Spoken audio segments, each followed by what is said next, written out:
इस वीडियो में हम लोग बात करने वाले हैं कि आज बैंक निफ्टी की एक्सपायरी कैसी रही, मैंने जो ट्रेड्स लिए उनके पीछे क्या लॉजिक था, क्या उसका रिजल्ट रहा और एक टाइम पे अगर मैं लॉसेस में था तो कैसे मैंने उसको प्रॉफिट में कन्वर्ट किया या फिर मेरे प्रॉफिट्स जो थे वो लॉसेस में कन्वर्ट हो गए इतने बड़े फॉल के बाद। तो जो भी है चलो वीडियो में डिस्कस करते हैं। तो वीडियो को एंड तक देखना और अगर अभी तक आपने चैनल को सब्सक्राइब नहीं किया है तो चैनल को सब्सक्राइब कर लो। आज बैंक निफ्टी की वीकली एक्सपायरी थी और मार्केट गैप अप ओपन होता है। यहाँ पर अगर आप देखोगे तो market almost 250 points gap up open होता है और ये वाला जो ज़ोन था आप काफ़ी टाइम से यहाँ पर नोट कर रहे होंगे कि मार्केट एक रेंज में चल रहा था। ये वाला जो ज़ोन था ये सेलर्स का ज़ोन था और यहाँ पर ये एक बायर्स का ज़ोन बन रहा था। यानी कि प्राइस जैसे ही नीचे आता था, यहाँ से बायर्स इसको लेकर ऊपर जाते थे। अगेन प्राइस नीचे आता था, यहाँ पे बाइंग आती थी, प्राइस वापस ऊपर और आज देखो मार्केट उसी सेलर्स के ज़ोन पर ओपन होता है और वहाँ से एक सेलिंग देखने को मिलती है। उसके बाद यहाँ पे एक पुल बैक आता है एंड देन यहाँ पर वापस मार्केट इस तरह से फॉल करता है और ये वाला जो सपोर्ट था 47,700 का, यहाँ पर भी इसको रिस्पेक्ट नहीं करता है और इसको कंटिन्यूअस फॉलिंग में चला जाता है और जब ये वाला लेवल ब्रेक होता है 47,550 वाला तो उसके बाद देखो तेजी से 47,200 तक मार्केट आ जाता है, यानी कि अपने पिछले लेवल्स के ऑलमोस्ट क्लोज आ गया है, जहाँ से मार्केट में एक बड़ा गैप के बाद 2-3 दिन का एक हॉल्ट देखने को मिला था। अगर मैं बात करूँ निफ्टी की, तो निफ्टी में आप देखो यहाँ पे कि उसमें भी बैंक निफ्टी से ज़्यादा सेलिंग देखने को मिली है और इसमें अगर आप यहाँ पर जाओगे देखो मार्केट यहाँ पर भी गैप अप ओपन होता है और उसके बाद देखो काफ़ी देर तक एक ही ज़ोन में ट्रेड करता है और उसके बाद देखो यहाँ पर एक एम पैटर्न बनाता है और उसके बाद देखो इसको ब्रेक करता है एंड देन उसके बाद देखो काफ़ी तेज़ी से यहाँ पे एक फॉल आता है और यहाँ पे कोई भी ऐसा पुल बैक नहीं है, एक कंटिन्यूअस फॉलिंग देखने को मिलती है और यहाँ पे जितने भी बायर्स थे जो कि प्रॉफिट में बैठे होंगे या फिर अपने स्टॉप लॉसेस को यहाँ पर या फिर इन स्विंग्स के नीचे उन्होंने रखा होगा, मार्केट उन सबके स्टॉप लॉसेस को हंट करता है और एक तेज़ी से नीचे की तरफ हमें फॉल देखने को मिलता है।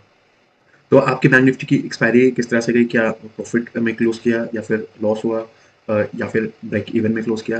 क्या इस जो मोमेंटम था डाउन साइड का क्या इसको कैप्चर कर पाए या फिर इस ट्रेंड के अगेंस्ट में ट्रेड लिया हुआ था?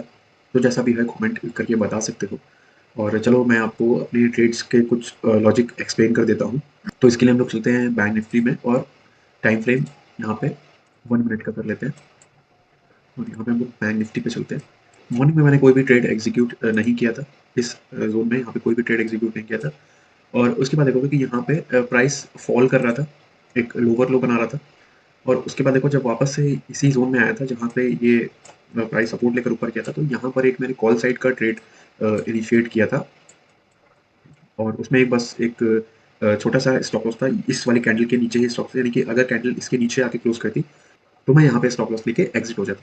बट यहाँ पर देखो, यहाँ पे मैंने ट्रेड एग्ज़ीक्यूट किया था और सा अराउंड 12:30 के आस-पास और उसके बाद देखो यहाँ पे एक अच्छा मूव ऊपर की तरफ देखने को मिला है और यहाँ कहीं पे मैंने इसको बुक कर लिया था। उसके बाद देखो यहाँ पर ये एक ज़ोन था ये वाला, यहाँ पे मार्केट इसको ब्रेकआउट करता है और यहाँ ऊपर इसके ऊपर भी एक ग्रीन कैंडल बनाता है। तो अगर आप प्रीमियम चार्ट में देखोगे तो वहाँ पर भी आपको एक ब्रेकआउट देखने को मिलता है। तो उसको देख के मैंने यहाँ पे अगेन कॉल साइड की एंट्री इनिशिएट की थी और उसमें भी आप देखोगे कि यहाँ पे एक मुझे ऑलमोस्ट हाफ पॉइंट तक था ये टारगेट हिट हो गया था, बट यहाँ पे 48,000 का एक साइकोलॉजिकल ज़ोन भी था, जहाँ से मार्केट देखो शार्पली नीचे की तरफ आता है और यहाँ पे मेरा एसएल हिट हो जाता है और प्राइस यहाँ से देखो इस तरह से तेज़ी से नीचे की तरफ फॉल करता है। तो यहाँ पर इस वाले ट्रेड में मुझे प्रॉफ़िट हुआ था और यहाँ पर मेरा एसएल हिट हो जाता है सेकंड ट्रेड में। उसके बाद मार्केट कंटिन्यूअसली नीचे जाता रहता है। अब हम लोग आगे के ट्रेड्स देख लेते हैं। तो यहाँ पर देखो नेक्स्ट ट्रेड में क्या होता है, मैं इसको हटा देता हूँ। उसके बाद आप देखोगे कि यहाँ पर इस ज़ोन में 47,700 का जो ये ज़ोन है, यहाँ पर सबसे पहले मैं आपको पीछे दिखाऊँगा। चार्ट को मैं थोड़ा-सा ज़ूम आउट करता हूँ। तो यहाँ पर आप देखोगे यहाँ पे सपोर्ट था एक, यहाँ पे ये। तो इस सपोर्ट को देख के मैंने यहाँ पे एक रिवर्सल ट्रेड का प्लान किया था कि यहाँ से मार्केट को कम से कम एटलीस्ट इन लेवल्स तक जाना चाहिए और उसके बाद यहाँ से ये अपने ट्रेंड को कंटिन्यू कर सकता है। तो देखो यहाँ पर क्या होता है कि यहाँ पे मैं कहीं पे इस पॉइंट पे ट्रेड को इनिशिएट करता हूँ और ये अच्छा चलता है और ये ऑलमोस्ट हाफ वे तक चला जाता है टारगेट के। बट देखो यहाँ से ये अगेन रिवर्स होता है और अगेन एक स्टॉप लॉस हिट होता है और वापस से देखोगे तो यहाँ पे स्टॉप लॉस हिट करने के बाद ये इसी ज़ोन में काफ़ी देर तक होल्ड करता है। देखो इस ट्रेड को लेने के पीछे का लॉजिक यही था कि यहाँ पे एक सपोर्ट ज़ोन था, इम्पोर्टेंट बायर्स का ज़ोन था, जहाँ से एक रिवर्सल देखने को मिल सकता था। लेकिन ये जो फॉल था ये काफ़ी स्ट्रॉन्ग ट्रेंड था, तो बायर्स उसको ऊपर तक नहीं ले जा पाए और देखो ये हाफ वे से ही नीचे आ जाता है। और दूसरी चीज़ ये है कि हाँ, मुझे रिवर्सल ट्रेड मैं इसलिए भी लेता हूँ क्योंकि स्टॉप लॉस उसमें काफ़ी छोटा होता है। यहाँ पे देखोगे कि बस ये 1-2 पॉइंट का ही स्टॉप लॉस यहाँ पे था। इस जो ब्लू कैंडल आप देख रहे हो इसके नीचे ही स्टॉप लॉस था।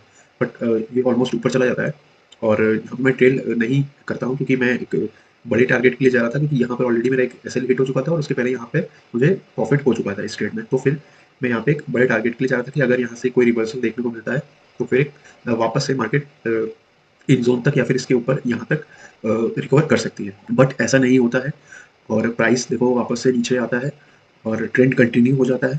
इस ट्रेड के बाद अगर मैं इन तीनों ट्रेड को कंबाइन करके बताऊँ तो हाँ, ओवरऑल मैं इस ट्रेड के बाद लॉस में आ जाता हूँ। उसके बाद देखोगे कि यहाँ पे अगेन मार्केट इसी ज़ोन पर होल्ड करता है और वापस से देखो यहाँ पे एक फॉल करता है।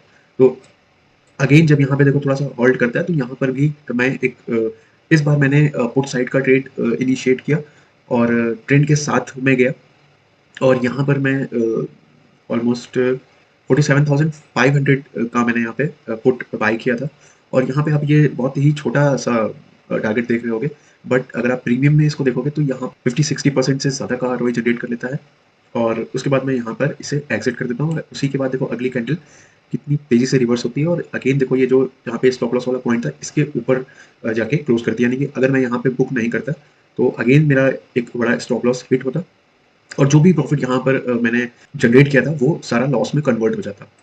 अब उसके बाद आप देखोगे कि यहाँ पर ऑलमोस्ट 3 बज चुके थे और यहाँ पे मैं वापस से ग्रीन में आ गया था। मैं ओवरऑल ट्रेड्स की बात करूँ, चारों ट्रेड में 4 ट्रेड काफ़ी टाइम बाद ऐसा हुआ है कि मैंने एक दिन में 4 ट्रेड इनिशिएट किए।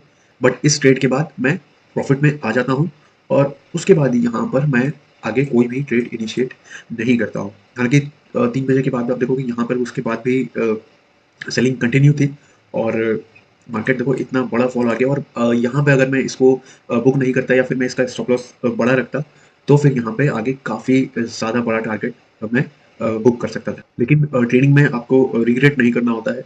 आप अपने लेवल्स पे ट्रेड करो और अपना रिस्क रिवॉर्ड मेंटेन करो। मैंने लॉसेस में जाने के बाद भी ट्रेड को या डे को ग्रीन में एंड किया। उसका रीज़न यही था कि मैंने जो रिस्क रिवॉर्ड है उसको मेंटेन किया। मुझसे एक गलती हुई कि मैंने यहाँ पर अगेंस्ट ट्रेंड ट्रेड ले लिया, क्योंकि यहाँ पर जब मैं कॉल साइड जा रहा था तो मार्केट देखोगे कि यहाँ से मार्केट फॉल करके ऊपर जाने की कोशिश कर रहा था। बट यहाँ पर इतने बड़े फॉल के बाद शायद मुझे रिवर्सल के लिए जाना चाहिए था, नहीं जाना चाहिए था, आई डोंट नो। बट ये क्योंकि एक लॉजिक था जहाँ से एक रिवर्सल आ सकता था, तो मैंने उस ट्रेड को इनिशिएट किया। ठीक है, ट्रेंड स्ट्रॉन्ग था और स्टॉप लॉस हिट हुआ और उसके बाद देखो अगेन वापस से ट्रेड को इनिशिएट किया ट्रेंड के साथ में, ट्रेंड के डायरेक्शन में और उसने एक अच्छा डिसेंट सा प्रॉफिट जनरेट करके दिया, जिसने ये पीछे वाले लॉसेस को भी कवर कर दिया और फर्दर प्रॉफिट एक्स्ट्रा उसमें ऐड कर दिया। तो this is all about my trades. आपका दिन कैसा गया? कमेंट करके बताओ और अगर वीडियो अच्छा लगा है तो इसे लाइक कर देना। बाकी शॉर्ट वीडियोज़ आते रहते हैं, रील्स आती रहती हैं, तो इंस्टाग्राम पे भी फॉलो कर सकते हो फरीदी टॉक्स को और मिलते हैं आप नेक्स्ट वीडियो में। Till then take care.